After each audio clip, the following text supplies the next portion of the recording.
parunāsim par to, par centru. Tie, kas varbūt nezina, ar ko tad īsti tas nodarbojas, kāda ir tā misija? Mums nav misija. Es to pilnīgi galīgi neuzturu par misiju. Mēs palīdzam grūtībās nonākušiem jauniešiem. Kā tas izpaužas, kā tas notiek? Cik mums laiks ir? Bet mēs nodrošinām, ja sākumā mums bija tā pieeja bija brīvā laika pavadīšana, tad patiesībā mums faktiski šobrīd visas vietas transformējušās par patvērumu vietām. Tad nodrošinām visu ikdienā nepieciešamo pārtiku, drošu vidi, pārtika, apģērbs, veselības aprūpē, visu nepieciešamies mācībām un tā tālāk. Varbūt mini kādu piemēru, kā bērni, jaunieši nonāk pie centrā? Vienu piemēru? Varbūt kādu raksturīgu piemēru, kas iezīmē varbūt to kopainu, lai saprastu to. Tie gadījumi ir ļoti dažādi un ļoti atšķirīgi. Un man ļoti nepatīk patiesībā izcelt kādu īpaši. Bet tendenci varbūt. Tendence? Es domāju, ka mēs nevaram runāt par tādām tendencēm. Jo tie gadījumi ir šausmīgi atšķirīgi. Ja? Pie mums ir jaunieši no maznodrošinātām ģimenēm, pie mums ir jaunieši no ļoti turīgām ģimenēm, no ļoti turīgām ģimenēm.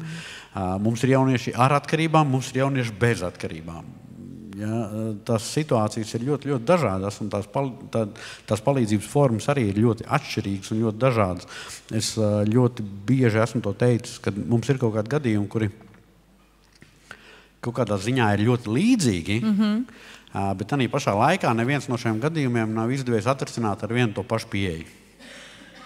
Ja, jo katrs mēs kaut kādas lietas uztveram savā atšķirīgi, arī jaunieši, ja, arī vide katram ir savādāka apkārt, tāpēc es neesmu tas, kurš varētu runāt par kaut kādām metodikām un par kaut kādām izstrādātām programmām. Nē, mēs risinām, redzot, reku ir cilvēks, reku ir problēma, tad mēs viņu arī izējot no tā risinām.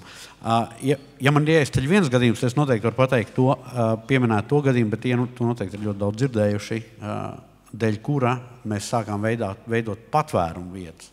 Tas bija gadījums, kad pie mums nonāca meitene, kur dzīvoja kapos.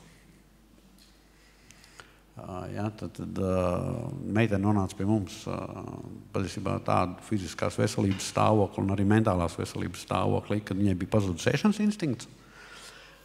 Viņa nonākot pie mums pēc nepilna gada pabeidz vidusskolu ar izcelību. Šobrīd viņa mācās universitātē 3. kursā. Un kā meiteni jūs sasniedza? Vai tie bija kādi ziņotāji? Vai kāds bija viņas ceļš līdz jums? Pateicoties cilvēkiem, ja? Bet jaunieši pie mums nonāk ļoti dažādos veidos. Pateicoties skolotājiem, pateicoties sociālajiem darbiniekiem, pateicoties policistiem, ieslodzījumu vietu pārvaldei, probācijas dienestam, pateicoties saviem vienaudžiem. Mums nav pieteikšanās forma, kur mēs tagad izskatām un... Ir situācijas, kad bērni paši pie jums piesakās un nonāk arī, ja? Jā, mums var zvanīt jebkurā dienas laikā, un jaunieši to arī izmanto. Varbūt, tu arī sacīji, cik ļoti dažādas ir tās situācijas, kurās ir bērni nonākuši, un kad viņi meklē palīdzību, ka ir grūti tam visam iedot tādu vienotu stāstu. Bet, ja tev būtu jāsaka, kas varbūt ir tas... kas ir tas vienojošais, kas bērniem pietrūkst? Piederības sajūta. Piederības sajūta. Kāpēc viņi nonāk tajā nedrošības situācijā? Ne tikai nedrošības situācijā. Es skatījos, kad to, ko man Mārtiņš atsūtīja, par ko es runāšu, par ielu bērniem. Man nepatīk tas termins ielu bērnu, ielu jaunieši. Un darbs ar ielu jauniešiem, man liekas, ka mums ir daudz vairāk par darbu ar ielu jauniešiem, daudz vairāk ir jādomā par to, lai viņi līdz turienei nenonāktu. Un tas, kāpēc viņi tur nonāk, patiesībā tas ir ļoti vienkārši un ļoti pašsaprotami tie iemesli. Ļoti, ļoti daudz šo esmu teicis un rakstījis. Jebkuram cilvēkam svarīgākā lieta dzīvē ir piederības sajūta. Nav nekā svarīgākā. Ja jaunietis nerod šo piederības sajūtu mājās, tad ir tikai 2 vietas, kur viņš viņu atradīs. Pirmā vieta ir, kā es saku, zīmēšanas pulciņš, tas tā, abstrakt, izsakoties. Un otra vieta ir apšaubāmas kompānijas. Un zīmēšanas pulciņos ir kaut kādi kritēriji, pēc kuriem tu tiec uzņemts. Šajās kompānijās nav nekāda kritērija. Un ja jaunietis nerod arī šajā zīmēšanas pulciņā šo piederību, tad viņš viņu atrod šajā apšaubāmā kompānijā. Un es uzskatu par ļoti cīnisku un divkosību to rīcību, šo iešanu pie šiem ielu jauniešiem un teikšanu, tu esi izvēlējies nepareizo piederību. Man tad ir jautājums, kur jūs bijāt, tad viņš šo piederību meklēja. Viņš ir izvēlējies piederību, vienīgo, kas viņam bija pieejams, kurš tika pieņemts. Un būsim reāli, nekad neviens par viņu nav līdz šim tā iestājies kā šīs kompānijas. Un viņam pārmest to, ka viņš ir izdarījis tādu izvēli, tāpat nebija viņa izvēle. Un mums jebkuram vajag, lai mūs kaut kur gaida, lai ar mums runā. Un, viņš līdz turienē nonāca pateicoties patiesībā apkārtējiem cilvēkiem. Un pārmest viņam to, manuprāt, tas ir ļoti cīniski un liekulīgi. Un tāpēc ir jādara viss iespējamais, lai viņš nenonāk līdz šīm izvēlēm starp zīmēšanas pulciņu un šo apšaubāmo kompāniju. Mēs arī šīdienas sākumā redzējām datus par skolu kavēšanu, cik daudz bērni kavē skolas, un tā tendence Latvijā ir tāda, ka ir tendence pieaugt šim kavēto stundu skaitam. Kā varbūt arī, tu redzi, cik tas arī korelē ar ielas bērnu statusu, kad ir tas lielais risks piepulcēties, teiksim, stundu kavēšanu, ka tas var novest arī līdz stāstam, kur bērni vairāk laika pavada uz ielas. Ir īstenībā tā, ņemot vairāk šeit ir arī skolotāji. Daudziem nepatiks tas, ko es pateikšu, bet nevajag uzreiz pārprast. Man šo sakot vienmēr nākas to piebilst un likt uzsvaru uz to. Es nemetu visus skolotājus vienā katlā. Un to, lai jums šis skan galvā, kamēr es tagad teikšu to, ko es teikšu. Pie mums nonāk ļoti daudz jauniešu, kas ir pārtraukuši mācībās. 90% gadījumu mācību pārtraukšanas iemesls ir pedagoga attieksme. Tie balss ieraksti, ko es esmu dzirdējis, ir prātam neaptverami savā cietsirdībā, cinismā, nežēlībā un tā tālāk. Maigākais ir, zinot, kāda ir tava māte, ko gribētu no tevis. Tas ir drausmīgi patiesībā. Bet es vēlreiz saku, es nemetu visus skolotājus vienā katlā. Mums ir pieredze ar fantastiskiem skolotājiem, ar skolu vadītājiem. Mums ir 2 gadījumi bijuši, kad man skolu vadītāji zvana naktī un lūdz palīdzību. Tas liecina, cik veselīgs ir šīs iekšējās attiecības skolā. Bet mums jaunieši atgriežas mācībās. Viņi atgriežas tālmācībā, jo būsim reāli. Es kā pieaugušiem cilvēkiem saku, arī mēs kā pieaugušie neejam atkārtot ēkā, kurā mēs esam dabūjuši pa pūru, vienalga fiziski vai emocionāli. Viņi atgriežas tālmācībā. Pēc tam kaut kādā augstskolā tad viņi ir gatavi atgriezties arī klātienē mācībās, bet mēs viņus fiziski skolā nedabūsim iekšā. Ja kāds man pārmet to par tālmācības kvalitāti, tad es jums varu pateikt to, ka visi tie jaunieši no mūsējiem, kas ir pabeiguši tālmācību un ir stājušies augstskolās, pilnīgi visi mācās budžetā. Mums pagājušajā gadā bija gadījums, kur puisis viens no mūsējs no Valmieras stājās 2 augstskolās, gan Stradiņos, gan Latvijas universitātē, viņš abās tika budžetā. Tā kā es domāju par kvalitāti, laikam ir bezjēdzīgi diskutēt par tālmācību. Es domāju, tas ir vairāk atkarīgs no paša jauniešu attieksmes. Un, ja es runāju par mūsu, to, ko es vienmēr saku, es vados no personīgās pieredzes. Tas nenozīmē, ka tas ir attiecās uz visiem jauniešiem. Bet tie, kas ir mūsu jaunieši, es varu pateikt to, ka mūsu jaunieši pie skolas turās līdz pēdējiem. Jo tā ir viņa iespēja būt ārpus savas sociālās vides. Un ir jānotiek kaut kam ļoti, ļoti drausmīgam tajā vidē, kur viņš jūtās droši, lai viņš arī no turienes aizietu. Un, ja mēs nonākam līdz tās piederības izvēlēm, tad es to ļoti daudz, kur šobrīd esmu teicis, kad viens no risinājumiem, kā to panākt, lai viņi ir mazāk uz šīm ielām, lai viņi mazāk nonāk šajās kompānijās, ir rast iespēju skolām nedzīt skolēns ārā pēc stundu beigšanās.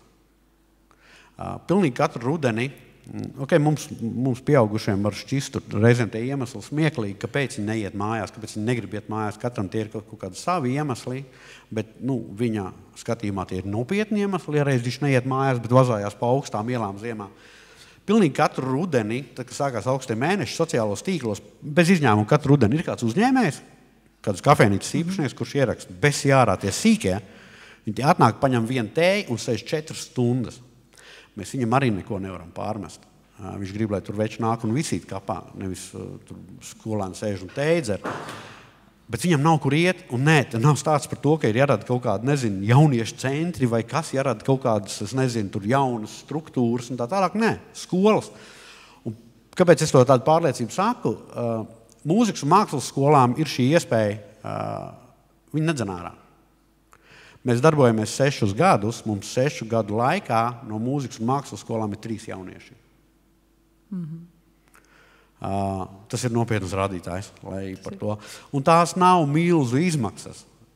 Nevajag radīt problēmas tur, kur viņas nav. Ja skolotāji klases vecāks sapulcē pateiks, mums jāsametās vienam pufam, lai mēs varam stūri izveidot, tur vecāki acis nepamiršinot sametīsies tam vienam pufam. Un nē, tur nevajag dusmīgi tanti ar elektrošoku rokās viņiem nolikt blakām. Nav tas vajadzīgs. Un nav šīs vietas arī jāpārvērš kā stūrīši grūdieņiem. Nē, te ir jābūt pašsaprotamai lietai, kurš var aiziet pasādāt pufā, pabaksīties telefonā, uzvārīt tēju un tā tālāk. Tas, manuprāt, ir ļoti vienkārši risinājums. Droši vien, ka tur skolotāji sacītu, ka vienkārši kurš būs tas, jo tomēr tie bērni tur ir jāpieskat. Es domāju, ka mums baigi patīk sarežģīt vienkāršas lietas. Mēs darbojamies 6 gadus, mums nevienās telpās nav pieaugušie. Nevienās telpās nav pieaugušie. Mums pa 6 gadiem ir 29 negatīvās pieredzes. Pa 6 gadiem. Vai tas nav stāstīt par uzticēšanos, kad... Tāpēc es saku, nevajag likt to tanti blakām. Nē, labi, es tev pajautāšu. Tu teiktu tā, ka ja jauniešiem dod sajūta, ka tu kā, piemēram, kā skolas vadība uzticies viņiem, ka jūs šo pufu nesadalīsiet 8 dažādās daļās un paralēli vēl arī kāds skolēns nebūs piesiets pie radiatora vai vēl kaut kur, tad viņi tā nedarīs? Kāpēc nedarīs? Darīs jau arī kaut kādas lietas, bet mums jau laikam der atcerēties arī sev. Es atceros, mēs savā laikā 9. klasē klases biedrus pakabinājām aiz žaketēm uz tiem āķi skolas gaitenī. Mēs tur, man bija vēl piezīme, centās pakārt savus klases biedru. Bet, zini, kur ir tā problēma? Tā saprotam būs tā, ka es pieaugušiem vienmēr saku, beidziet domāt, ka šī paudze ir tikpat debila, kāda mēs bijām tādā vecumā. Nav tik traki. Protams, ka notikt var jebkas, jebkas. Ar jebkuru arī pieskatot var notikt kaut kas. Ja? Bet ar to pieskatīšanu ir tā, tad mēs jau uzreiz parādām, mēs jums neusticamies. Es zinu par citu skolas, kurās ir pēc stundām atvēlēts laiks, kurā bērni drīkst kopā socializēties, jo mācības laikā tas nav vienkārši iespējams. Un tad viņi socializējas un viņi drīkst tad lietot arī ierīces. Un tad viņiem tā socializācija ir caur ierīcēm, bet klātesot visiem. Arī tādi ir stāsti dažās skolās. Ir skolas, kuras ir radušas šīs iespējas, kad nedzen ārā pēc mācībām. Jā. Bet ir, diemžēl, lielākā daļā skola ir tā, ir pulkstenis tik. Es tev gribētu, Edija, jautāt, mēs pirms tam burtiski pirms pusstundas redzējām stāstu, kur kāds puisis dalījās par to, kā viņš dzīvē ir piedzīvojis ciešanu, vairāk saudžu ģimenes un bijis ļoti negants līdz brīdim, kad viņš īstenībā saprats, ka beidzot var uzticēties. Tas bija ļoti, ļoti garš ceļš. Tad viņš atrada to uzticēšanos cilvēkam, viņš spēja ticēt. Tu sarunas sākumā arī sacīja par piederību. Piederība ir saistām arī ar uzticēšanos, ka tu esi jūties piederīgs, tad, kad tu vari uzticēties. Tad, kad bērni no situācijām, ko viņi ir piedzīvojuši, dramatiskām savās dzīvēs, nonāk pie jums, pastāsti par to, kā jūs varbūt mācāt, vai kā jūs panākat to uzticēšanos? Es aizmirsu sākumā pateikt. Mēs nestrādājam ar jauniešiem. Mēs radām vidi, kur viņi var strādāt ar sevi. Un teicis tāds, ka mēs viņiem uzticamies, un viņiem pašiem ir jārūpējās par savu vidi. Viņi paši nodarbojas ar pārtikas sagādi. Jā, mēs viņiem dodam maksimums dāvanu kartes, mums tur ir noteikti tie limiti. Jā. Tā viņi veido savstarpējās attiecības, un tā arī veidojās viņa savstarpējā uzticēšanās. Bet droša vide arī ir, protams, kam tu uzticies tai videi. Respektīvi, ka tur nebūs kāds, kas tev darīs pāri. Jā. Kā to jūs panākat? Mums ir ļoti vienkārši iekšējās kārtības noteikumi. Mums ir nepiedodamās lietas, ir alkohols, narkotikas, zādzība, necieņa pret citiem un meli. Mums ir, kas ir izlidojuši ārā arī dēļ noteikumu necieņu pret citiem pārkāpšanas. Tā necieņa pret citiem patiesībā attiecās ne tikai uz mūsu telpām, tas attiecās arī uz tavu uzvedību ārpus. Es esmu 2 džekus izmetis ārā par to, ka viņi ārpusē uzdās nesmuki, un uzvedās viņa nesmuki degvielas uzpildes stacijā, kur es iebraucu. Man diezgan bieži tur sanāk braukt, un man pārdevēja saka, Klau, vajag bišķi parunāt. Un, patiesībā viņi ļoti labi māk viens otru pieskatīt. Un es domāju, ka man arī prieks par to, ka patiesībā mums dzīvo pie mums ļoti, ļoti dažādi, ļoti atšķirīgi jaunieši, dažādu nacionalitāšu jaunieši. Man ļoti patika vienreiz, es nekad tā nebija aizdomājis, bet es vedu vienreiz 3 puišus pie ārsta, un mēs apstājamies par luksuforu, pie sarkanā, un es paskatos spogulī, un es tanī brīdī aptvēru, ka man tanī brīdī mašīnā sēž latvietis, krievs un ukrainis. Mums ukraiņu puisis, kurš atmuka 17 gadu vecumā uz Latviju. Viņiem savā starpā nav nekāda problēma. Viņi noteikti tur kādreiz viens uz otru pabļauj, kurš grīdu mazgās, jā. Bet viņi kopā dzīvo vienās telpās, viņi kopā organizē visu iekšējo kārtību, jā, viņi kopā risina problēmas. Viņi arī, ja mēs runājam par uzticēšanos, es domāju, tā arī ir parāda jau to, ka viņi savā starpā viens otram uzticās.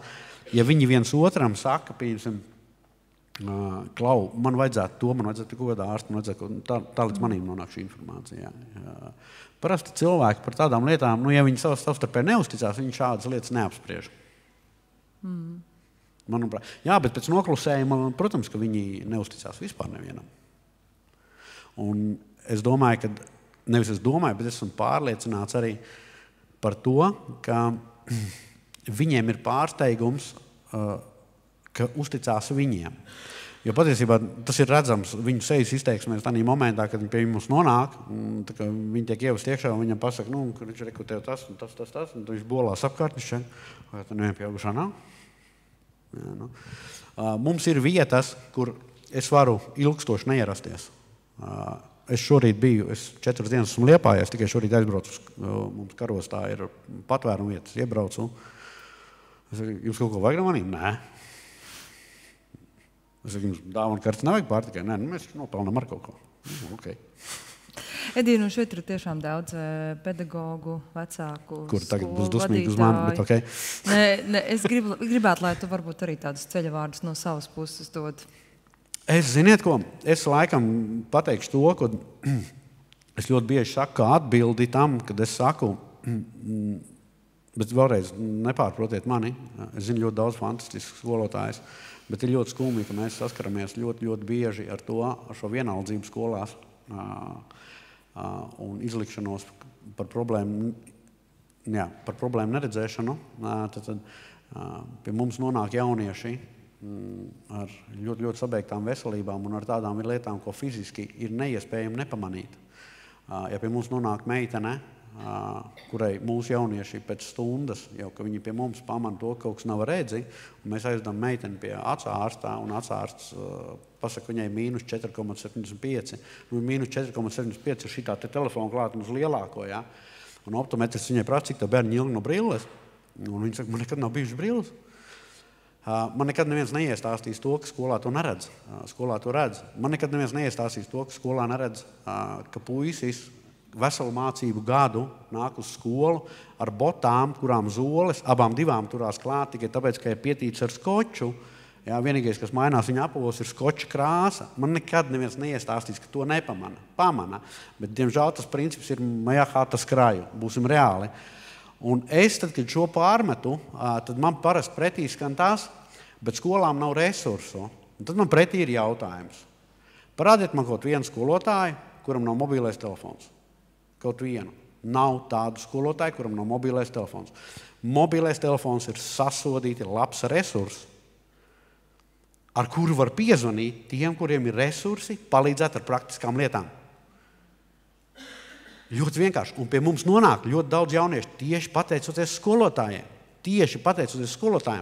Un ir diezgan skumji, kad skolotāji to dara faktiski slepus. Ja? Viņi nevar tur. Jo te ir arī jāsaprot, ir tas, ka par ļoti lielu daļu mūsu jauniešu sistēma nekad neuzzinās. Un tas iemesls ir ļoti, ļoti vienkārši. Lai kādi nebūtu viņu vecāki, dzērāji, narkomāni un tā tālāk, tie ir viņu vienīgie vecāki, un viņi viņus mīl tieši tāpatās, kā visi cilvēki mīl savus vecākus. Un viņi nekad nedarīs neko, kas var apdraudēt viņu vecākus. Un tas ir viņi līdz pēdējiem. Arī šī meitene, kas dzīvoja kapos, viņa nebija nekur gājusi uz kādu sociālo dienestu, nekur. Mums bija 2 džeki, jau viņa augstskolā mācās, kuri 1,5 gadu bija dzīvojuši Lucavas salā teltī. Viņi nebija pametuši mācībās. Un viņi arī nebija gājuši uz sociālo dienestu. Un patiesībā viss ir ļoti vienkārši. Paņemt telefonu un piezvanīt. Vai arī uzrakstīt, ja negrib zvanīt. Uzrakstīt. Un pie mums īstenībā ļoti, ļoti daudz jaunieši ir tieši pateicoties šādiem skolotājiem, kas pakluso, ja, tur nebūt vienaldzīgiem. Un es zinu, ka īstenībā es jau nevaru arī tā pārmest, jo skolotāji arī baidās dabūt pausību no vadības. Jā, tas arī ir saprotami. Bet, manuprāt, kad ir jāstāda primāri tā jaunieša intereses un labbūtība, jo mēs pēc tam, ja mēs pret viņiem izturamies kā, es nezinu, pret ko, ja, tad mēs pēc tam nevaram par ko mēs brīnamies, ka viņi pēc tam ir rupji, ka viņi pēc tam, piedodiet, sūt visus dirst, ja, ka viņi uzvedās neciešam, bet, ja mēs patinām filmu apakaļ, kā tad mēs pret viņiem izturējāmies.